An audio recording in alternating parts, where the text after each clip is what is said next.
जहाँ आदिवासी लोग रहते हैं,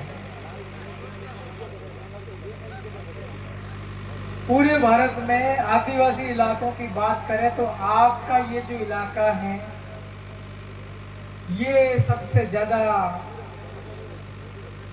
हमारे जीवन को परेशान करने वाला इलाका है। मैं भी इधर रह के गया हूँ काफी दिनों तक, क्रांति भाई को पता है। यहाँ जीना मुश्किल पड़ता है। हम लोग हमारे इलाके में हम लोग रहते हैं, आबादी बहुत ज्यादा है, घनत्व जनसंख्या का ज्यादा है। हमारे पास आपकी तुलना में जमीनें भी बहुत कम है, मगर फिर भी जितनी कठिनाई आप लोग अपना जीवन जीने के दौरान सामना करते हैं, जितनी कठिनाइयों का उतनी कठिनाइयों का सामना पूरे भारत में कोई भी आदिवासी सामना नहीं कर रहा है। तो मुझे आपकी ये जो समस्या है, इस समस्या के ऊपर समाधान करने में, मैं भी विधायक मध्य प्रदेश का होने के नाते आपके प्रॉब्लम का सॉल्व कैसे करें उसके लिए मैं भी आया हूं। बड़ी गंभीर समस्या DTSA, desert tribal special area. हमारी पड़ोस में साथी लोग बैठे हैं, दोनों विधायक जी कांति भाई बैठे हुए हैं। वो सब प्लान एरिया है, एक ऐसा एरिया जिसका विकास करने के लिए प्लान बने हुए हैं, योजनाएं बनती हैं। लेकिन हमारे बाढ़ में आपका ये जो इलाका है रेगिस्तान वाला, रानीवाड़ा, सांचौर, जालोर, पाली, इस इलाके में देश आजाद हुआ तब से लेकर के आज तक आदिवासियों की कॉमन प्रॉब्लम को एड्रेस करने के लिए कोई योजना नहीं बनी है। लेकिन आपके यहाँ के नया नवेले ही कहूंगा, पहली बार पहले विधायक भी नहीं रहा आपका भजनलाल, तो भजनलाल को पता होना चाहिए कि पाकिस्तान से की बॉर्डर से लेकर के बांसवाड़ा तक ये पूरा का पूरा भिल इलाका है, भिल प्रदेश का। आज यहाँ पर जनसंख्या जरूर कम हो गई होगी आपके पास में, अगर पता मैंने भी किया है। अब विधायक कौन है भाई, तो वो भील आदिवासी नहीं है। क्यों नहीं है? क्योंकि भीलों की जनसंख्या कम है थोड़ी। हमारे साथ एक दादा बैठे हुए थे, हमने पूछा जमीन का क्या मसला है, क्योंकि शेड्यूल एरिया है ही नहीं। आदिवासियों की जल, जंगल और जमीन, इन तीन चीजों की रक्षा करने के लिए क्या कोई प्रावधान है कि नहीं कानून में? आज का ये जो जमाना चल रहा है ये कानून से चलने वाला है। लोकतंत्र है, लोकतंत्र मतलब लोगों का सरकार, लोगों के द्वारा सरकार, लोगों के लिए। लोकतंत्र होने के बावजूद भी आपके वाले इस इलाके में भील आदिवासियों की जमीनें कैसे सुरक्षित रहे, इसके लिए कोई कानून नहीं है। जब हमारी जमीन बचाने के लिए कोई कानून नहीं है तो क्या नौकरी, हमको आरक्षण की नौकरी की कोई व्यवस्था हो सकती है क्या? नहीं है ना।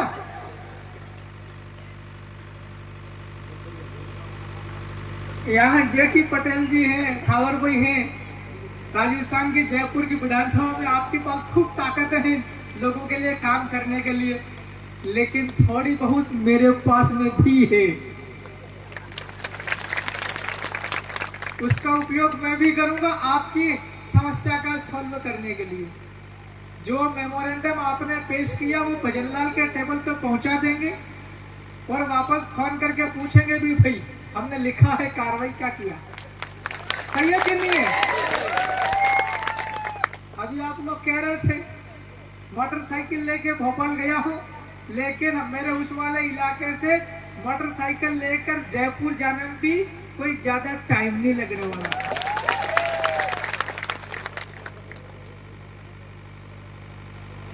माननीय विधायकों, दुआएं, जब भी सत्र लगे, हमारा लगने वाला है 1 महीने, 15-20 दिन में, दिसंबर 15 के आसपास में है MP का। मेरे ख्याल से आपका भी लगभग यही होगा। छाती ठोक के, टेबल ठोक के, मुझे तानते हुए भजनलाल को बोलना पड़ेगा कि भाई जो ये 2-3 संभाग है आपका, जोधपुर हो गया, पाली भी नया बना दिया ना, मतलब जो भी हमारा ये वाला रेगिस्तानी इलाका है, इस इलाके के अंदर अगर किसी को नौकरी करना है तो बाहर का आदमी एक भी यहाँ नहीं आएगा, हम लोग खुद हमारा इलाका संभाल लेंगे। वो नौकरी पढ़ाने वाली, मास्टर वाली हो, चाहे पंचायत में हो, चाहे किसी कृषि विभाग में हो, कहीं पर भी हो। भाई मैं गलत तो नहीं कह रहा हूं? हमारे इलाके में हमारा राज, मैं अपनी मर्जी से नहीं कह रहा। ये पीछे जो तस्वीर लगी है बिरसा मुंडा जी की, ये वो लड़ाई चालू कर दी है करके बताओ कि पूरा ये जो इलाका है आपका, अभी सांचौर नया बना दिया, पहले तो जालोरी था आपका, बाड़मेर आपका जालोर हो गया, सांचौर, पाली, ये जो इलाका है ये आपका है कि नहीं है? हाथ खड़े करके बोल दो आपका है कि नहीं है? हाथ नीचे करो।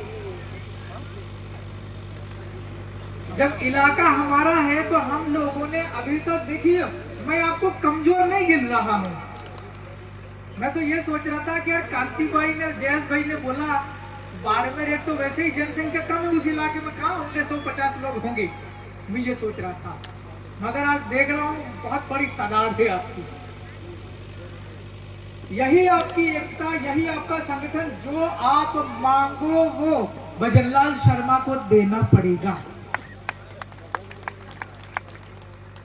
उसकी औकात नहीं है कि वो रोक ले हमारा हक। आपने एक और बड़ी अहम समस्या हम लोग के हाथ में थी, उसको भी हमने देखा है, कौन सी? सुधा माता। एक जजमेंट दिया था, सुप्रीम कोर्ट कोई भी जजमेंट देता है तो ऐसे ही अंधाधुंध नहीं दे देता है, एक आध बार कभी कभार हो जाता होगा, जैसे राम मंदिर का फैसला, लेकिन ज्यादातर फैसले जो है वो सुप्रीम कोर्ट में बहुत स्टडी करके दिए जाते हैं। 5 जनवरी 2011 को जजमेंट आया, उसमें यह लिखा, सुप्रीम कोर्ट ने कहा कि पूरे भारत देश का अगर मूल यहाँ का मालिक है इस देश का, वो आदिवासी है।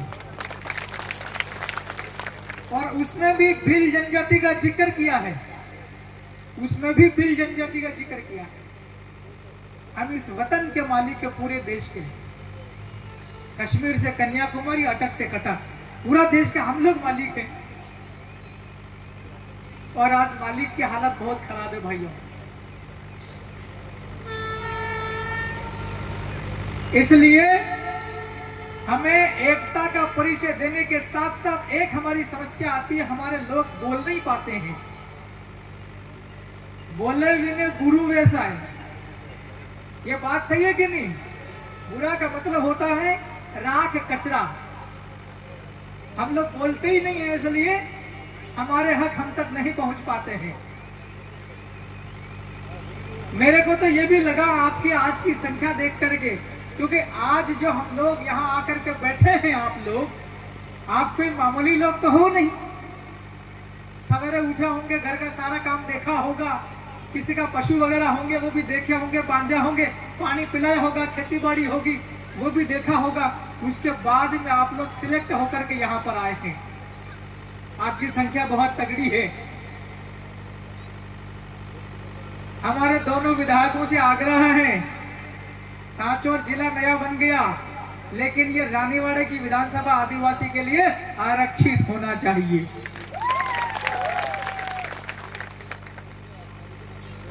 देश आजाद हुआ 1947, आज हम लोग खड़े हैं 2024 में। इतना वक्त हो गया, 75 साल से ज्यादा।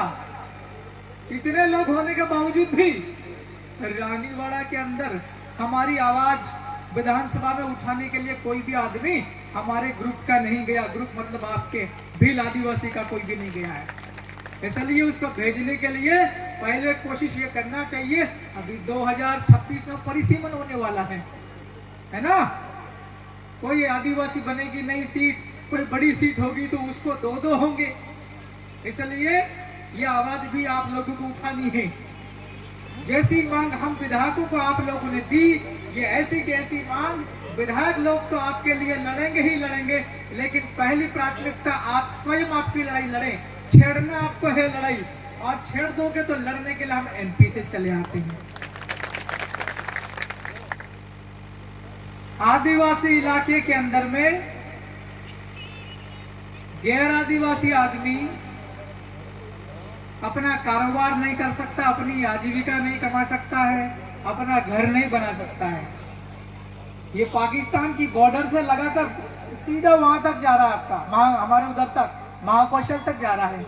ये पूरा का पूरा एक जमाने में शेड्यूल्ड एरिया हुआ करता था, लेकिन देश आजाद होने के वक्त किसी ने ध्यान नहीं दिया, इस वाले इलाकों को छोड़ दिया। सिर्फ डूंगरपुर, बांसवाड़ा, उदयपुर, प्रतापगढ़ उसी को कहा शेड्यूल एरिया। इसको नहीं गिना शेड्यूल एरिया। शेड्यूल एरिया नहीं बनाया तो जो जमीनें थी हमारे आदिवासी लोगों की, आदिवासी लोगों को दिमाग था नहीं, की समझदारी थी नहीं, तब जमीनें बेचते गए। ऐसा कोई कानून भी यहाँ पर लागू नहीं, प्रभावी नहीं है कि आदिवासी अपने जमीन बचा सकता है, इसलिए बिकती गई। जब जमीनें बिकती गई तो हमारी जनसंख्या कम होती गई। सुधा माता के अंदर में हम लोग अभी बात भी करेंगे, हम सबकी साझा जिम्मेवारी बनती है। और मैं इस मंच पर यहाँ कह के जा रहा हूँ पूरी भजनलाल सरकार को और भजनलाल सरकार के निर्देशन में काम करने वाले पूरे प्रशासन को, सुधा माता मंदिर, सुधा माता जो है वो हमारी कुल की देवी है, वो हमारा डीएनए का देवता है, वह मंदिर हमारा है। उसके अंदर का पंडा पुजारी कौन कौन है? आदिवासी है। कौन है गांधी भाई? पहले थे आदिवासी। हम यहाँ के कह के जा रहा हूँ, जब मैं विधायक आया हूँ तो यहाँ प्रशासन की भी जिम्मेवारी बनेगी। यहाँ कौन कौन आया था, क्या क्या बोल गया था। अभी कलेक्टर का फोन भी लगाना है, आप लोग हमारे विधायक की भी मैं भी लगाऊंगा। भाई दूर से आया हूँ लोगों के लिए मैं। वहां का कौन है पोंगा पुजारी, उसको हटा के आदिवासी लगाएंगे भाई।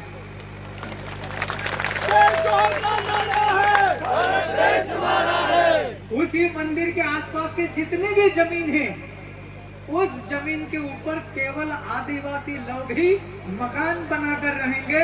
और अगर कोई टूरिस्ट जैसा कर रखा ना, पर्यटन जैसा कर रखा ना, पर्यटन बना रखा है, उस पर्यटन करने बाहर के लोग दर्शन करने कभी कभार आ सकते हैं, लेकिन अगरबत्ती, नारियल, सामान भी आदिवासी बेचेंगे। सही है कि नहीं है? हमें ये जानकारी मिली है कि वहाँ छोटी छोटी मकान, झोपड़े बने हुए थे, टापरी बनी हुई थी, कोई ठेला गाड़ी के ऊपर अपना सामान बेच रहा था, उसको भी डिस्टर्ब किया, तोड़फोड़ करी है। इसलिए मैं तो वैसे ही हमारे मध्य प्रदेश वालों के लिए करता हूँ, आज इससे मैं राजस्थान वालों के लिए मूछें बड़ी कर रहा हूँ सरकार के लिए। भाई हमारे आदिवासी लोगों के इर्द गिर्द आना भी मत, है कि नहीं? हमारे इलाके में हमारा राज, सुधा माता के आसपास की सारी जमीन हमारी, और आज से हम लोग भी कार्रवाई चालू करेंगे। उस मंदिर के आसपास जितने भी जमीन है, सारी की सारी जमीन आदिवासियों के नाम से कागज में कर देना, रिकॉर्ड में। सही है कि नहीं है? राजस्व रिकॉर्ड में जमीन आदिवासियों के नाम होना होगा। और जिनने तोड़फोड़ करी उनके खिलाफ कानूनी कार्रवाई भी करवानी है। आपके इधर पुलिस वाले नहीं आते यहाँ पे? थानेदार कौन है उसको कवर कर देना कि आदिवासी मतलब इस मुल्क का मालिक, ये देश हमारा है, हम इस देश के मालिक है। हम मालिक वर्ग की झोपड़ी तोड़ी है, हम मालिक वर्ग की दुकान तोड़ी है, हमको वहां से बेदखल किया है सुधा माता के। वहां से जो ये लोग करने वाले हैं उनके खिलाफ मुकदमा दर्ज करवा के जेल के अंदर डालेंगे। फॉरेस्ट के लोग परेशान कर रहे हैं, वन विभाग वाले ही ना, फॉरेस्ट वाले कर रहे हैं ना। फॉरेस्ट वालों को बोलना चाहता हूं कि आदि अनादि काल से हम लोग ही इस देश के मालिक हैं। ये जंगल के छोटे छोटे पौधे जब थे तब हमारे बाप दादा इनकी रखवाली कर रहे थे। अगर इन जंगलों के छोटे छोटे पौधे थे तब हमारे बाप दादा इन पौधों की रखवाली नहीं करते तो बंदर भालू खा जाते पौधों को।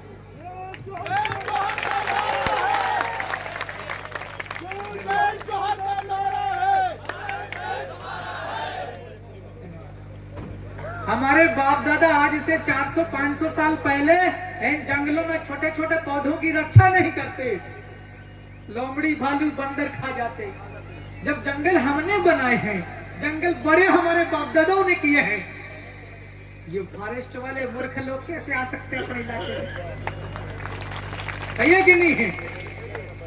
अब ये DDSR वाला चालू हो गया ना, डेजर्ट ट्राइब स्पेशल एरिया। अब जब नौकरी भी हम लोग अपने इलाके के आदिवासी लोग ही फॉरेस्ट के अंदर में फॉरेस्ट गार्ड की भर्ती कराएंगे, सही है कि नहीं?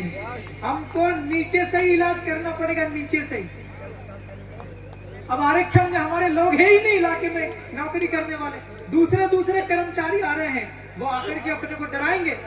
तो बेहतर इलाज ये है कि DTA से लागू करवाएं और इस इलाके में जितने भी शासकीय वैकेंसी है, सरकारी पद है नौकरियों के सारे पद यहाँ के जो भील आदिवासी लोग रहते हैं इस इलाके के, इन्हीं को नौकरी मिलना चाहिए।